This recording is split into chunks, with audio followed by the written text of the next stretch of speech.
The Adventure of the Second Stain. I had intended The Adventure of the Abbey Grange to be the last of those exploits of my friend Mr. Sherlock Holmes which I should ever communicate to the public. This resolution of mine was not due to any lack of material, since I have notes of many hundreds of cases to which I have never alluded, nor was it caused by any waning interest on the part of my readers in the singular personality and unique methods of this remarkable man. The real reason lay in the reluctance which Mr. Holmes has shown to the continued publication of his experiences. So long as he was in actual professional practice, the records of his successes were of some practical value to him. But since he has definitely retired from London and betaken himself to study and bee-farming on the Sussex Downs, notoriety has become hateful to him, and he has peremptorily requested that his wishes in this matter should be strictly observed. It was only upon my representing to him that I had given a promise that The Adventure of the Second Stain should be published when the times were ripe, and pointing out to him that it is only appropriate that this long series of episodes should culminate in the most important international case which he has ever been called upon to handle, that I at last succeeded in obtaining his consent that a carefully guarded account of the incident should at last be laid before the public. If in telling the story I seem to be somewhat vague in certain details, the public will readily understand that there is an excellent reason for my reticence. It was, then, in a year and even in a decade that shall be nameless, that upon one Tuesday morning in autumn we found two visitors of European fame within the walls of our humble home in Baker Street. The one, austere, high-nosed, eagle-eyed, and dominant, was none other than the illustrious Lord Bellinger, twice Premier of Britain. The other, dark, clear-cut, and elegant, hardly yet of middle age, and endowed with every beauty of body and of mind, was the Right Honourable Trelawney Hope, Secretary for European Affairs, and the most rising statesman in the country. They sat side by side upon our paper-littered settee, and it was easy to see from their worn and anxious faces that it was business of the most pressing importance which had brought them. The Premier's thin, blue-veined hands were clasped tightly over the ivory head of his umbrella, and his gaunt, ascetic face looked gloomily from Holmes to me. The European Secretary pulled nervously at his moustache, and fidgeted with the seals of his watch-chain. "When I discovered my loss, Mr. Holmes, which was at 8 o'clock this morning, I at once informed the Prime Minister. It was at his suggestion that we have both come to you." "Have you informed the police?" "No, sir," said the Prime Minister, with the quick, decisive manner for which he was famous. "We have not done so, nor is it possible that we should do so. To inform the police must, in the long run, mean to inform the public. This is what we particularly desire to avoid." "And why, sir?" "Because the document in question is of such immense importance that its publication might very easily, I might almost say probably, lead to European complications of the utmost moment. It is not too much to say that peace or war may hang upon the issue. Unless its recovery can be attended with the utmost secrecy, then it may as well not be recovered at all, for all that is aimed at by those who have taken it is that its contents should be generally known." "I understand now, Mr. Trelawney Hope. I should be much obliged if you would tell me exactly the circumstances under which this document disappeared." "That can be done in a very few words, Mr. Holmes. The letter, for it was a letter from a foreign potentate, was received 6 days ago. It was of such importance that I have never left it in my safe, but have taken it across each evening to my house in Whitehall Terrace, and kept it in my bedroom in a locked dispatch box. It was there last night. Of that I am certain. I actually opened the box while I was dressing for dinner, and saw the document inside. This morning it was gone. The dispatch box had stood beside the glass upon my dressing-table all night. I'm a light sleeper, and so is my wife. We're both prepared to swear that no one could have entered the room during the night, and yet, I repeat, that the paper is gone." "What time did you dine?" 7:30. How long was it before you went to bed?" "My wife had gone to the theatre. I waited up for her. It was 11:30 before we went to our room." "Then for 4 hours the dispatch box had lain unguarded?" "No one is ever permitted to enter that room save the housemaid in the morning and my valet, or my wife's maid, during the rest of the day. They are both trusty servants who have been with us for some time. Besides, neither of them could possibly have known that there was anything more valuable than the ordinary departmental papers in my dispatch box." "Who did know of the existence of that letter?" "No one in the house." "Surely your wife knew?" "No, sir. I had said nothing to my wife until I missed the paper this morning." The Premier nodded approvingly. "I have long known, sir, how high is your sense of public duty," said he. "I am convinced that in the case of a secret of this importance it would rise superior to the most intimate domestic ties." The European secretary bowed. "You do me no more injustice, sir. Until this morning I have never breathed one word to my wife upon this matter." "Could she have guessed?" "No, Mr. Holmes, she could not have guessed, nor could anyone have guessed." "Have you lost any documents before?" "No, sir." "Who is there in England who did know of the existence of this letter?" "Each member of the Cabinet was informed of it yesterday, but the pledge of secrecy which attends every Cabinet meeting was increased by the solemn warning which was given by the Prime Minister. Good heavens! To think that within a few hours I should myself have lost it!" His handsome face was distorted with a spasm of despair, and his hands tore at his hair. For a moment we caught a glimpse of the natural man, impulsive, ardent, keenly sensitive. The next, the aristocratic mask was replaced, and the gentle voice had returned.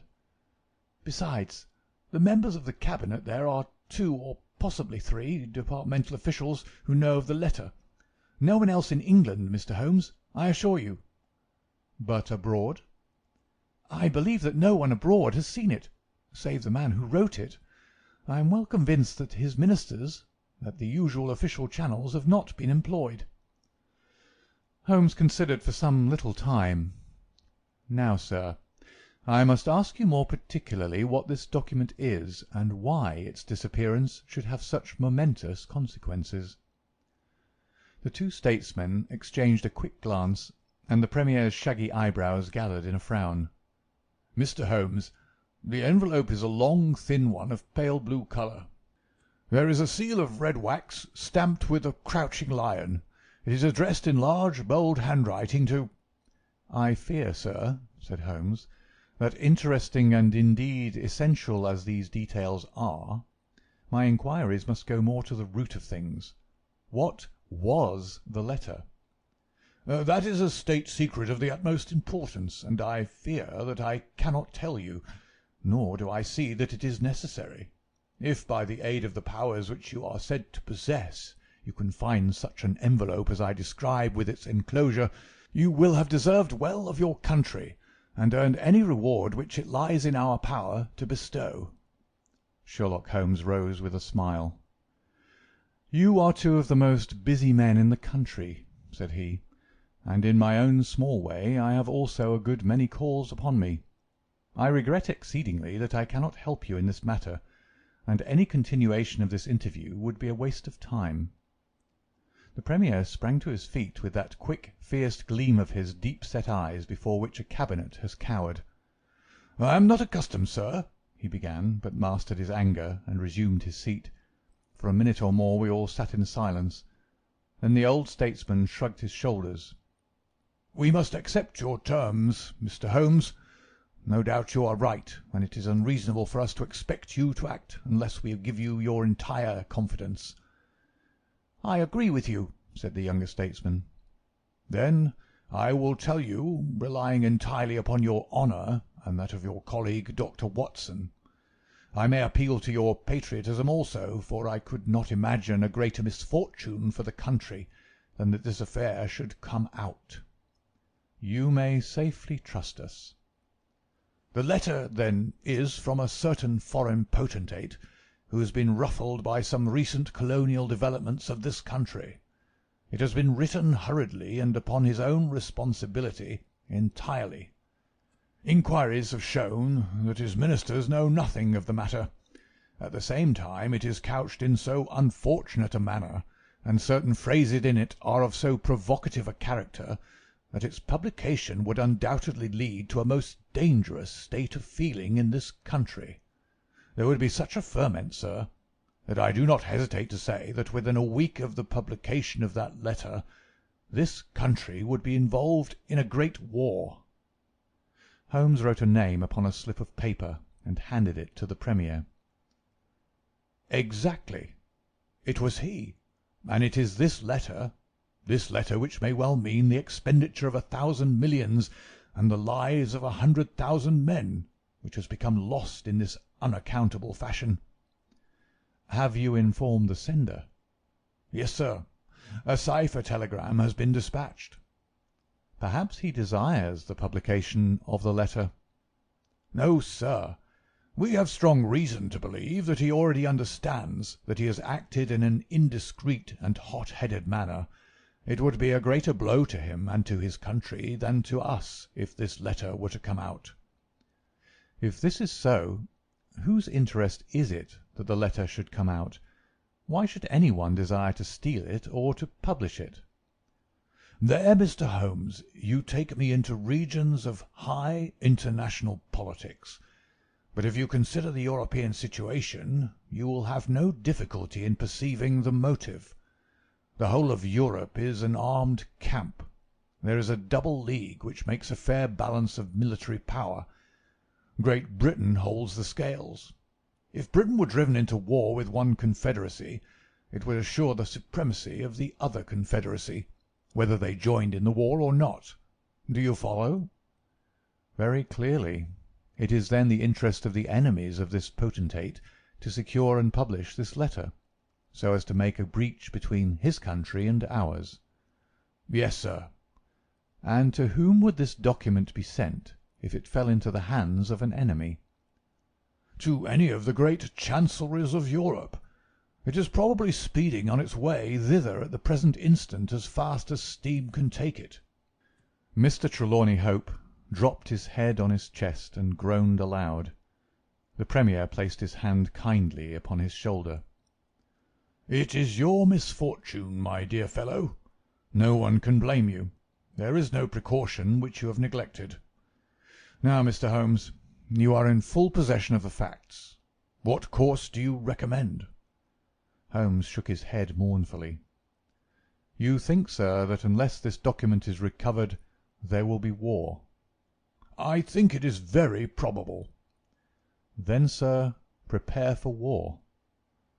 "That is a hard saying, Mr. Holmes." "Consider the fact, sir. It is inconceivable that it was taken after 11:30 at night, since I understand that Mr. Hope and his wife were both in the room from that hour until the loss was found out. It was taken, then, yesterday evening between 7:30 and 11:30, probably near the earlier hour, since whoever took it evidently knew that it was there, and would naturally secure it as early as possible. Now, sir, if a document of this importance were taken at that hour, where can it be now? No one has any reason to retain it. It has been passed rapidly on to those who need it. What chance have we now to overtake or even to trace it? It is beyond our reach." The Prime Minister rose from the settee. "What you say is perfectly logical, Mr. Holmes. I feel that the matter is indeed out of our hands." "Let us presume, for argument's sake, that the document was taken by the maid or by the valet." "They are both old and tried servants." "I understand you to say that your room is on the second floor, that there is no entrance from without, and that from within no one could go up unobserved. It must, then, be somebody in the house who has taken it. To whom would the thief take it? To one of several international spies and secret agents, whose names are tolerably familiar to me. There are 3 who may be said to be the heads of their profession. I will begin my research by going round and finding if each of them is at his post. If one is missing, especially if he has disappeared since last night, we will have some indication as to where the document has gone." "Why should he be missing?" asked the European secretary. "He would take the letter to an embassy in London, as likely as not." "I fancy not. These agents work independently, and their relations with the embassies are often strained." The Prime Minister nodded his acquiescence. "I believe you're right, Mr. Holmes. He would take so valuable a prize to headquarters with his own hands. I think that your course of action is an excellent one. Meanwhile, Hope, we cannot neglect all our other duties on account of this one misfortune. Should there be any fresh developments during the day, we shall communicate with you, and you will no doubt let us know the results of your own inquiries." The two statesmen bowed and walked gravely from the room. When our illustrious visitors had departed, Holmes lit his pipe in silence, and sat for some time lost in the deepest thought. I had opened the morning paper, and was immersed in a sensational crime which had occurred in London the night before, when my friend gave an exclamation, sprang to his feet, and laid his pipe down upon the mantelpiece. "Yes," said he, "there is no better way of approaching it. The situation is desperate, but not hopeless. Even now, if we should be sure which of them has taken it, it is just possible that it has not yet passed out of his hands. After all, it is a question of money with these fellows, and I have the British Treasury behind me. If it's on the market, I'll buy it. If it means another penny on the income tax, it is inconceivable that the fellow might hold it back to see what bids come from this side before he tries his luck on the other. There are only those three capable of playing so bold a game. There are Oberstein, La Rothière, and Eduardo Lucas. I will see each of them." I glanced at my morning paper. "Is that Eduardo Lucas of Godolphin Street?" "Yes." "You will not see him." "Why not?" "He was murdered in his house last night." My friend has so often astonished me in the course of our adventures that it was with a sense of exultation that I realized how completely I had astonished him. He stared in amazement, and then snatched the paper from my hands. This was the paragraph which I had been engaged in reading when he rose from his chair. "Murder in Westminster. A crime of mysterious character was committed last night at 16 Godolphin Street, one of the old-fashioned and secluded rows of 18th-century houses which lie between the river and the Abbey, almost in the shadow of the great tower of the Houses of Parliament. This small but select mansion has been inhabited for some years by Mr. Eduardo Lucas, well known in society circles, both on account of his charming personality and because he has the well-deserved reputation of being one of the best amateur tenors in the country. Mr. Lucas is an unmarried man, 34 years of age, and his establishment consists of Mrs. Pringle, an elderly housekeeper, and of Mitten, his valet. The former retires early and sleeps at the top of the house. The valet was out for the evening, visiting a friend at Hammersmith. From 10 o'clock onward, Mr. Lucas had the house to himself. What occurred during that time has not yet transpired, but at 11:45 Police Constable Barrett, passing along Godolphin Street, observed that the door of number 16 was ajar. He knocked, but received no answer. Perceiving a light in the front room, he advanced into the passage and again knocked, but without reply. He then pushed open the door and entered. The room was in a state of wild disorder, the furniture being all swept to one side, and one chair lying on its back in the centre. Beside this chair, and still grasping one of its legs, lay the unfortunate tenant of the house. He had been stabbed to the heart, and must have died instantly. The knife with which the crime had been committed was a curved Indian dagger, plucked down from a trophy of Oriental arms which adorned one of the walls. Robbery does not appear to have been the motive of the crime, for there had been no attempt to remove the valuable contents of the room. Mr. Eduardo Lucas was so well known and popular that his violent and mysterious fate will arouse painful interest and intense sympathy in a widespread circle of friends. "Well, Watson, what do you make of this?" asked Holmes after a long pause. "It is an amazing coincidence." "A coincidence. Here is one of the three men whom we had named as possible actors in this drama, and he meets a violent death during the very hours when we know that the drama was being enacted. The odds are enormous against it being coincidence. No figures could express them. No, my dear Watson, the two events are connected. Must be connected. It is for us to find the connection." "But now the official police must know all." "Not at all. They know all they see at Godolphin Street. They know, and shall know, nothing of Whitehall Terrace. Only we know of both events, and can trace the relation between them. There is one obvious point which would in any case have turned my suspicions against Lucas. Godolphin Street, Westminster, is only a few minutes' walk from Whitehall Terrace. The other secret agents whom I have named live in the extreme West End. It was easier, therefore, for Lucas than for the others to establish a connection or receive a message from the European Secretary's household. A small thing, and yet, where events are compressed into a few hours, it may prove essential. Hello! What have we here?" Mrs. Hudson had appeared with a lady's card upon her salver. Holmes glanced at it, raised his eyebrows, and handed it over to me. "Ask Lady Hilda Trelawney Hope if she will be kind enough to step up," said he. A moment later, our modest apartment, already so distinguished that morning, was further honoured by the entrance of the most lovely woman in London. I had often heard of the beauty of the youngest daughter of the Duke of Belminster, but no description of it, and no contemplation of colourless photographs, had prepared me for the subtle, delicate charm and the beautiful colouring of that exquisite head. And yet, as we saw it that autumn morning, it was not its beauty which would be the first thing to impress the observer. The cheek was lovely, but it was paled with emotion. The eyes were bright, but it was the brightness of fever. The sensitive mouth was tight and drawn in an effort after self-command. Terror, not beauty, was what sprang first to the eye, as our fair visitor stood framed for an instant in the open door.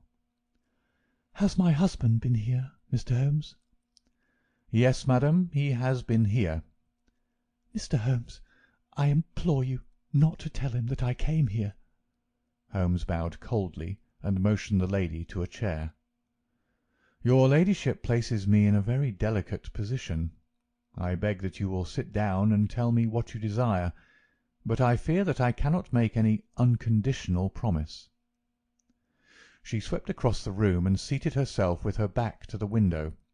It was a queenly presence, tall, graceful, and intensely womanly.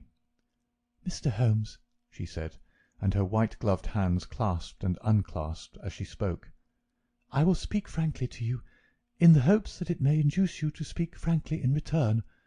There is complete confidence between my husband and me on all matters, save one.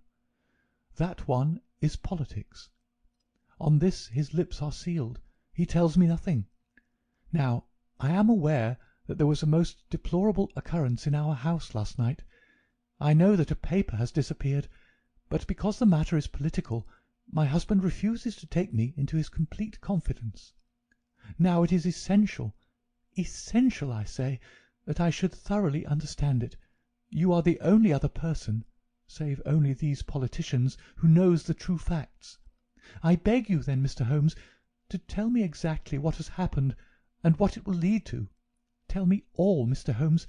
Let no regard for your client's interests keep you silent, for I assure you that his interests, if he would only see it, would be best served by taking me into his complete confidence. What was this paper which was stolen?" "Madam, what you ask me is really impossible." She groaned and sank her face in her hands. "You must see that it is so, madam. If your husband thinks fit to keep you in the dark over this matter, is it for me, who has only learned the true facts under the pledge of professional secrecy, to tell what he has withheld? It is not fair to ask it. It is him you must ask." "I have asked him. I came to you as a last resource. But without your telling me anything definite, Mr. Holmes, you may do a great service if you would enlighten me on one point." "What is it, madam?" "Is my husband's political career likely to suffer through this incident?" "Well, madam, unless it is set right, it may certainly have a very unfortunate effect." "Oh!" She drew in her breath sharply, as one whose doubts are resolved. "One more question, Mr. Holmes. From an expression which my husband dropped in the first shock of this disaster, I understood that terrible public consequences might arise from the loss of this document." "If he said so, I certainly cannot deny it." "Of what nature are they?" "Nay, madam, there again you ask me more than I can possibly answer." "Then I will take up no more of your time. I cannot blame you, Mr. Holmes, for having refused to speak more freely, and you on your side will not, I am sure, think the worse of me because I desire, even against his will, to share my husband's anxieties. Once more I beg that you will say nothing of my visit." She looked back at us from the door, and I had a last impression of that beautiful haunted face, the startled eyes, and the drawn mouth. Then she was gone. "Now, Watson, the fair sex is your department," said Holmes with a smile, when the dwindling frou-frou of skirts had ended in the slam of the front door. "What was the fair lady's game? What did she really want? Surely her own statement is clear, and her anxiety very natural." Think of her appearance, Watson, her manner, her suppressed excitement, her restlessness, her tenacity in asking questions. Remember that she comes of a caste who do not lightly show emotion. She was certainly much moved. Remember also the curious earnestness with which she assured us that it was the best for her husband that she should know all. What did she mean by that? And you must have observed, Watson, how she manoeuvred to have the light at her back. She did not wish us to read her expression. Yes, she chose the one chair in the room. And yet the motives of women are so inscrutable.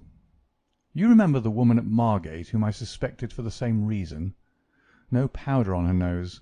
That proved to be the correct solution. How can you build on such a quicksand? Their most trivial action may mean volumes, or their most extraordinary conduct may depend upon a hairpin or a curling tongs. Good morning, Watson. You are off? Yes, I will while away the morning at Godolphin Street with our friends of the regular establishment.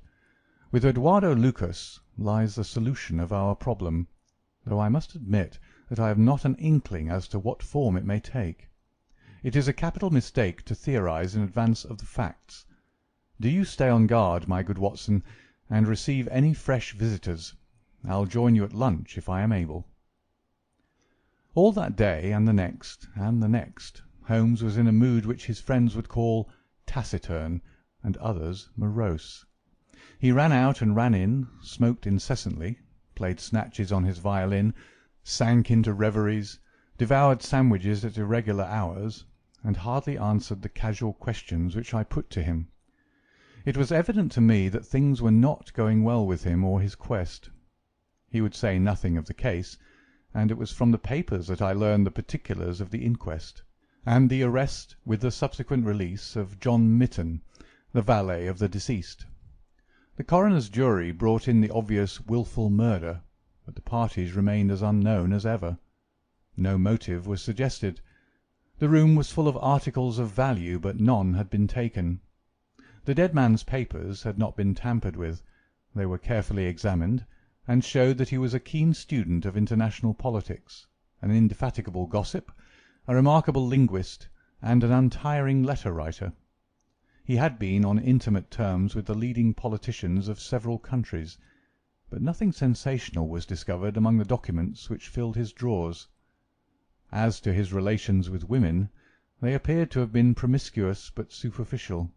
He had many acquaintances among them, but few friends and no one whom he loved. His habits were regular. his conduct inoffensive, his death was an absolute mystery, and likely to remain so. As to the arrest of John Mitten, the valet, it was a counsel of despair as an alternative to absolute inaction. But no case could be sustained against him. He had visited friends in Hammersmith that night. The alibi was complete. It is true that he started home at an hour which would have brought him to Westminster before the time when the crime was discovered, but his own explanation that he had walked part of the way seemed probable enough in view of the fineness of the night. He had actually arrived at 12 o'clock, and appeared to be overwhelmed by the unexpected tragedy. He had always been on good terms with his master. Several of the dead man's possessions, notably a small case of razors, had been found in the valet's boxes, but he explained that they had been presents from the deceased, and the housekeeper was able to corroborate the story. Mitten had been in Lucas's employment for 3 years. It was noticeable that Lucas did not take Mitten on the Continent with him. Sometimes he visited Paris for 3 months on end, but Mitten was left in charge of the Godolphin Street house. As to the housekeeper, she had heard nothing on the night of the crime. If her master had a visitor, he had himself admitted him. So for 3 mornings the mystery remained, so far as I could follow it in the papers.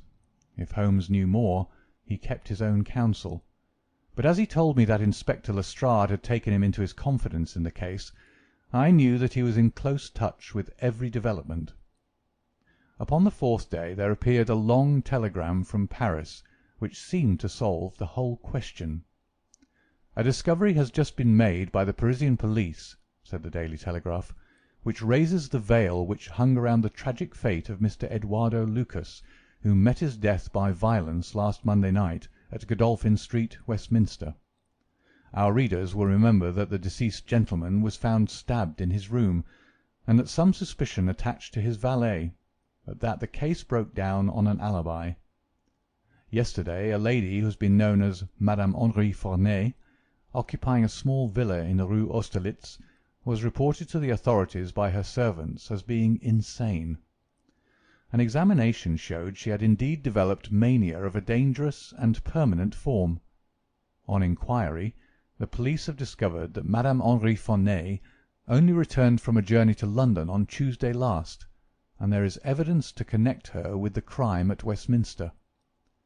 A comparison of photographs has proved conclusively that Monsieur Henri Forney and Eduardo Lucas were really one and the same person, and that the deceased had for some reason lived a double life in London and Paris. Madame Forney, who is of Creole origin, is of an extremely excitable nature, and has suffered in the past from attacks of jealousy which have amounted to frenzy. It is conjectured that it was in one of these that she committed the terrible crimes which has caused such a sensation in London.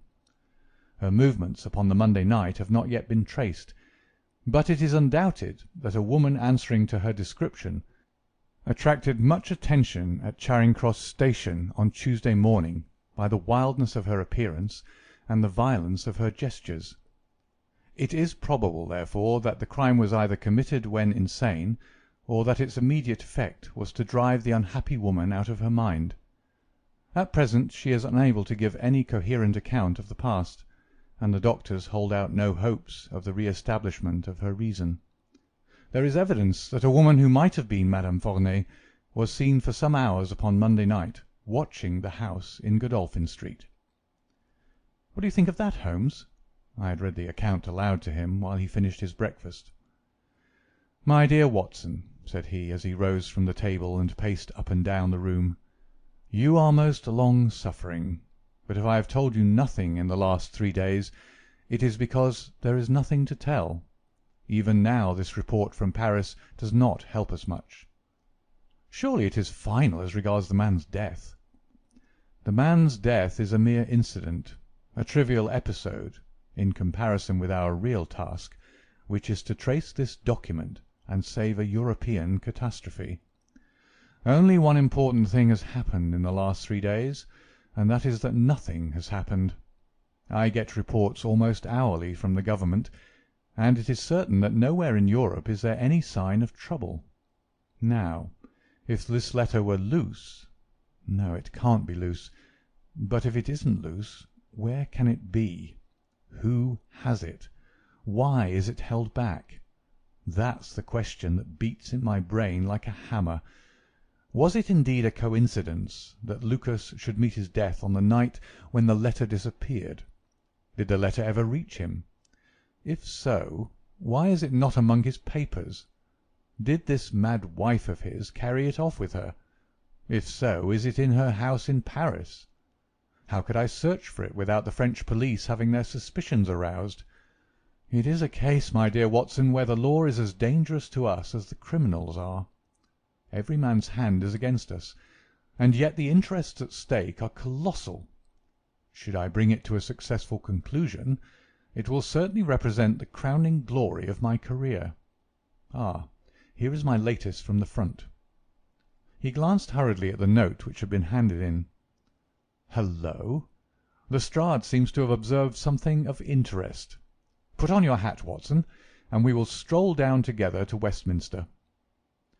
It was my first visit to the scene of the crime, a high, dingy, narrow-chested house, prim, formal, and solid, like the century which gave it birth. Lestrade's bulldog features gazed out at us from the front window, and he greeted us warmly when a big constable had opened the door and let us in. The room into which we were shown was that in which the crime had been committed, but no trace of it now remained save an ugly, irregular stain upon the carpet. This carpet was a small square drugget in the centre of the room, surrounded by a broad expanse of beautiful old-fashioned wood flooring in square blocks, highly polished. Over the fireplace was a magnificent trophy of weapons, one of which had been used on that tragic night. In the window was a sumptuous writing-desk, and every detail of the apartment, the pictures, the rugs, and the hangings, all pointed to a taste which was luxurious to the verge of effeminacy. "Seen the Paris news?" asked Lestrade. Holmes nodded. "Our French friends seem to have touched the spot this time. No doubt it's just as they say. She knocked at the door. Surprise visit, I guess, for he kept his life in watertight compartments. He let her in, couldn't keep her in the street. She told him how she had traced him, reproached him. One thing led to another, and then with that dagger so handy the end soon came. It wasn't all done in an instant, though, for these chairs were all swept over yonder, and he had one in his hand as if he'd tried to hold her off with it. We've got it all clear as if we can see it." Holmes raised his eyebrows. "And yet you have sent for me." "Oh, yes, that's another matter. A mere trifle, but the sort of thing you take an interest in. Queer, you know, and what you might call freakish. There's nothing to do with the main fact. Can't have, on the face of it." "What is it, then?" "Well, you know, after a crime of this sort, we're very careful to keep things in their position. Nothing's been moved. Officer in charge here day and night. This morning, as the man was buried and the investigation over, as far as this room is concerned, we thought we could tidy up a bit. This carpet, you see, it's not fastened down, only just laid there. We'd occasion to raise it. We found—" "Yes, you found—" Holmes's face grew tense with anxiety. "Well, I'm sure you'd never guess in 100 years what we did find. You see that stain on that carpet? Well, a great deal must have soaked through, must it not?" "Undoubtedly it must." "Well, you'll be surprised to hear that there's no stain on the white woodwork to correspond." "No stain? But there must—" "Yes, so you'd say, but the fact remains that there isn't." He took the corner of the carpet in his hand, and turning it over, he showed that it was indeed as he said. "But the under side is as stained as the upper. It must have left a mark." Lestrade chuckled with delight at having puzzled the famous expert. "Now, I'll show you the explanation. There is a second stain, but it does not correspond with the other. See for yourself." As he spoke he turned over another portion of the carpet, and there, sure enough, was a great crimson spill upon the square white facing of the old-fashioned floor. "What do you make of that, Mr. Holmes?" "Why, it is simple enough. The two stains did correspond, but the carpet has been turned round. As it was square and unfastened, it was easily done. "The official police don't need you, Mr. Holmes, to tell them that the carpet must have been turned round. That's clear enough, for the stains lie above each other. If you lay it over this way. But what I want to know is, who shifted the carpet, and why?" I could see from Holmes's rigid face that he was vibrating with inward excitement. "Look here, Lestrade," said he. "Has that constable in the passage been in the charge of the place all the time?" "Yes, he has." "Well, take my advice. Examine him carefully. Don't do it before us. We'll wait here. You take him into the back room. You'll be more likely to get a confession out of him alone. Ask him how he dared to admit people and leave them alone in this room. Don't ask him if he's done it. Take it for granted. Tell him you know someone has been here. Press him. Tell him that a full confession is his only chance of forgiveness. Do exactly what I tell you." "By George, if he knows, I'll have it out of him," cried Lestrade. He darted into the hall, and a few moments later his bullying voice sounded from the back room. "Now, Watson, now!" cried Holmes with frenzied eagerness. All the demoniacal force of the man masked behind that listless manner burst out in a paroxysm of energy. He tore the drugget from the floor, and in an instant was down on his hands and knees, clawing at each of the squares of wood beneath it. One turned sideways as he dug his nails into the edge of it. It hinged back like the lid of a box. A small black cavity opened beneath it. Holmes plunged his eager hand into it, and drew it out with a bitter snarl of anger and disappointment. It was empty. "Quick, Watson, quick! Get it back again!" The wooden lid was replaced, and the drugget had only just been drawn straight, when Lestrade's voice was heard in the passage. He found Holmes leaning languidly against the mantelpiece, resigned and patient, endeavouring to conceal his irrepressible yawns. "Sorry to keep you waiting, Mr. Holmes. I can see that you're bored to death with the whole affair. Well, he has confessed, all right. Come in here, Macpherson. Let these gentlemen hear of your most inexcusable conduct." The big constable, very hot and penitent, sidled into the room. "I meant no harm, sir, I'm sure. The young woman came to the door last evening, mistook the house, she did, and then we got talking. It's lonesome when you're on duty here all day." "Well, what happened then?" "She wanted to see where the crime was done. I'd read about it in the papers, she said. She's a very respectable, well-spoken young woman, sir, and I saw no harm in letting her have a peep. When she saw that mark on the carpet, down she dropped on the floor and lay as if she were dead. I ran to the back and got some water, but I couldn't bring it to her. Then I went round the corner to the ivy plant for some brandy. By the time I brought it back, the young woman had recovered and was off, ashamed of herself, I dare say, and dared not face me." "How about moving that drugget?" "Well, sir, it was a bit rumpled, certainly, when I came back. You see, she fell on it, and it lies on a polished floor with nothing to keep it in place. I straightened it out afterwards." "It's a lesson to you that you can't deceive me, Constable Macpherson," said Lestrade with dignity. "No doubt you thought that your breach of duty could never be discovered, and yet a mere glance at that drugget was enough to convince me that someone has been admitted to the room. It's lucky for you, my man, that nothing is missing, or you'd find yourself in Queer Street. I'm sorry to have called you down over such a petty business, Mr. Holmes, but I thought the point of the second stain not corresponding with the first would interest you." "Certainly it was most interesting. Has this woman only been here once, Constable?" "Yes, sir, only once." "Who was she?" "Don't know the name, sir. Was answering an advertisement about typewriting and came to the wrong number. Very pleasant, genteel young woman, sir." "Tall? Handsome?" "Yes, sir. She was a well-grown young woman. I suppose you might say she was handsome. Perhaps some would say she was very handsome. 'Oh, officer, do let me have a peep,' says she. She had pretty coaxing ways, as you might say, and I thought there was no harm in letting her just put her head through the door." "How was she dressed?" "Quiet, sir. A long mantle down to her feet." "What time was it?" "It was just growing dusk at the time. They were lighting the lamps as I came back with the brandy." "Very good," said Holmes. "Come, Watson, I think that we have more important work elsewhere." As we left the house, Lestrade remained in the front room while the repentant constable opened the door to let us out.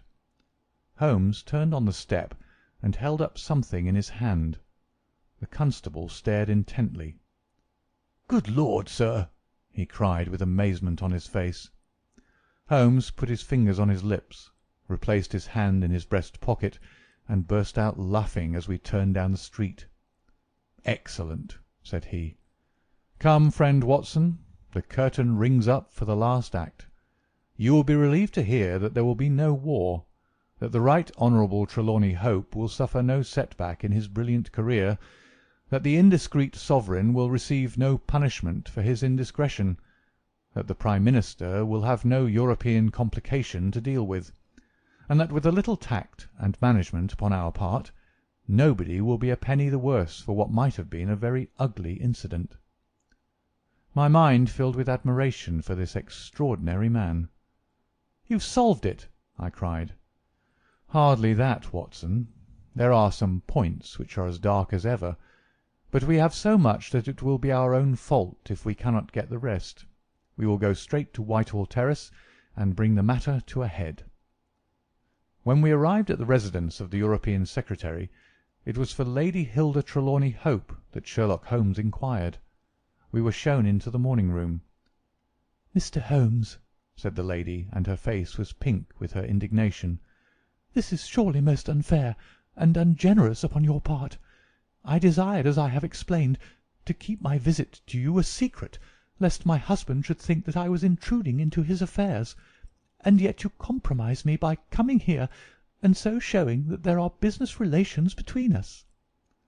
"Unfortunately, madam, I had no possible alternative. I have been commissioned to recover this immensely important paper. I must therefore ask you, madam, to be kind enough to place it in my hands." The lady sprang to her feet, with the colour all dashed in an instant from her beautiful face. Her eyes glazed. She tottered. I thought that she would faint. Then with a grand effort she rallied from the shock, and a supreme astonishment and indignation chased every other expression from her features. You insult me, Mr. Holmes." "Come, come, madam, it is useless. Give up the letter." She darted to the bell. "The butler shall show you out." "Do not ring, Lady Hilda. If you do, then all my earnest efforts to avoid a scandal will be frustrated. Give up the letter, and all will be set right. If you will work with me, I can arrange everything. If you work against me, I must expose you." She stood grandly defiant, a queenly figure, her eyes fixed upon his as if she would read his very soul. Her hand was on the bell, but she had forborne to ring it. "You are trying to frighten me. It is not a very manly thing, Mr. Holmes, to come here and browbeat a woman. You say that you know something. What is it that you know?" "Pray sit down, madam.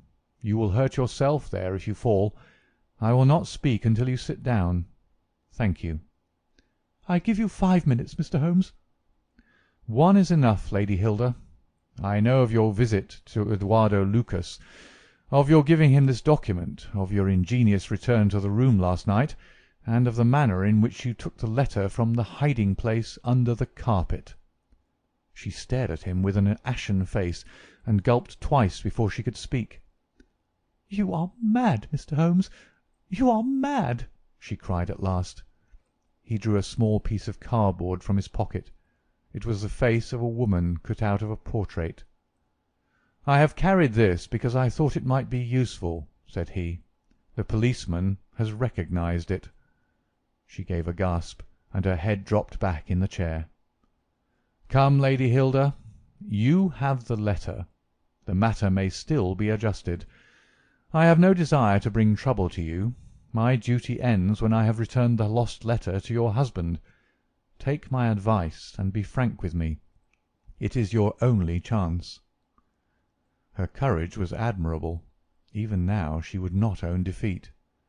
"I tell you again, Mr. Holmes, that you are under some absurd illusion."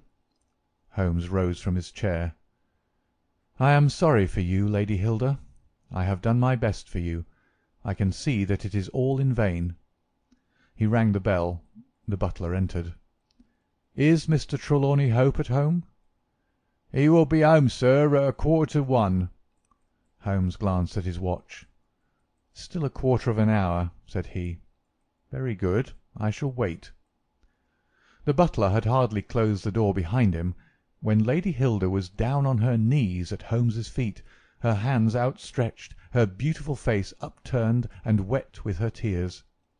"Oh, spare me, Mr. Holmes, spare me!" she pleaded in a frenzy of supplication. "For heaven's sake, don't tell him. I love him so. I would not bring one shadow on his life, and this I know would break his noble heart." Holmes raised the lady.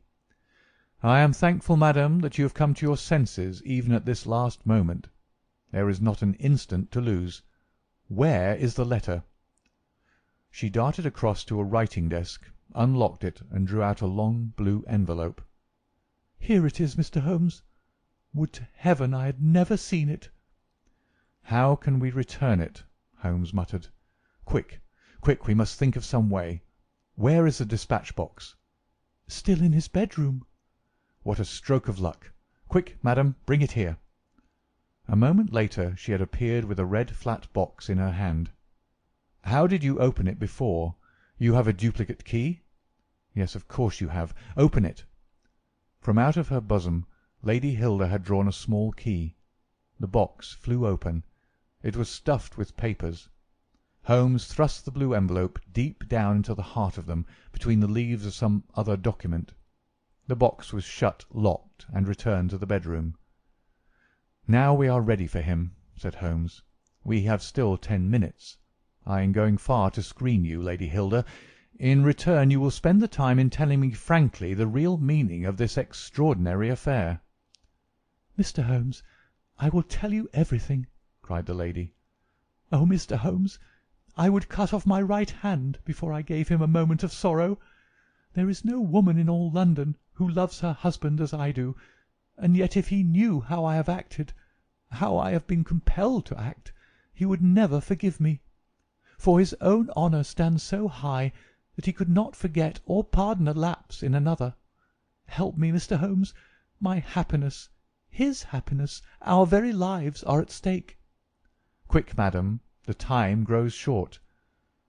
"It was a letter of mine, Mr. Holmes, an indiscreet letter written before my marriage, a foolish letter, a letter of an impulsive, loving girl. I meant no harm, and yet he would have thought it criminal.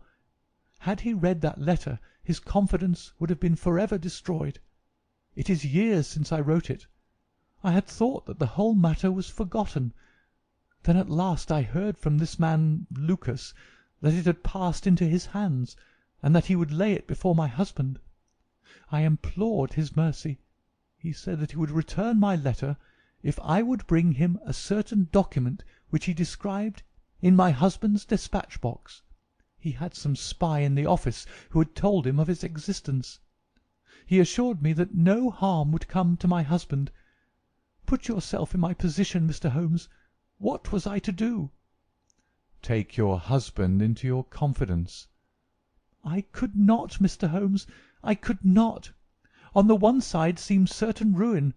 On the other, terrible as it seemed to take my husband's paper, still in a matter of politics I could not understand the consequences, while in a matter of love and trust they were only too clear to me. I did it, Mr. Holmes. I took an impression of his key. This man Lucas furnished a duplicate. I opened his dispatch-box, took the paper, and conveyed it to Godolphin Street." "What happened there, madam?" "I tapped at the door as agreed. Lucas opened it. I followed him into his room, leaving the hall door ajar behind me, for I feared to be alone with the man. I remember that there was a woman outside as I entered. Our business was soon done. He had my letter on his desk. I handed him the document. He gave me the letter. At this instant there was a sound at the door. There were steps in the passage. Lucas quickly turned back the drugget, thrust the document into some hiding-place there, and covered it over. What happened after that is like some fearful dream. I have a vision of a dark, frantic face, of a woman's voice, which screamed in French, 'My waiting is not in vain. At last, I have found you with her.' There was a savage struggle. I saw him with a chair in his hand. A knife gleamed in hers. I rushed from the horrible scene, ran from the house, and only next morning in the paper did I learn the dreadful result. That night I was happy, for I had my letter, and I had not seen yet what the future would bring.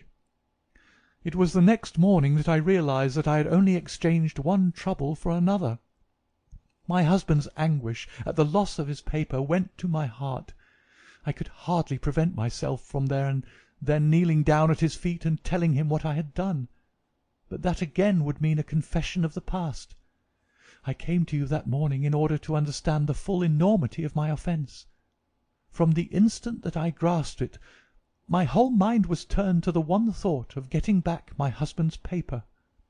It must still be where Lucas had placed it, for it was concealed before this dreadful woman entered the room. If it had not been for her coming, I should not have known where his hiding-place was. How was I to get into the room? For 2 days I watched the place, but the door was never left open. Last night I made a last attempt. What I did and how I succeeded you have already learned. I brought the paper back with me and thought of destroying it, since I could see no way of returning it without confessing my guilt to my husband. Heavens, I hear his step upon the stair." The European secretary burst excitedly into the room. "Any news, Mr. Holmes? Any news?" he cried. "I have some hopes." "Oh, thank heaven!" His face became radiant. "The Prime Minister is lunching with me. May he share your hopes? He has nerves of steel, and yet I know that he has hardly slept since this terrible event. Jacobs, will you ask the Prime Minister to come up? As to you, dear, I fear that this is a matter of politics.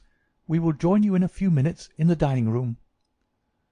The Prime Minister's manner was subdued, but I could see by the gleam of his eyes and the twitchings of his bony hands that he shared the excitement of his young colleague.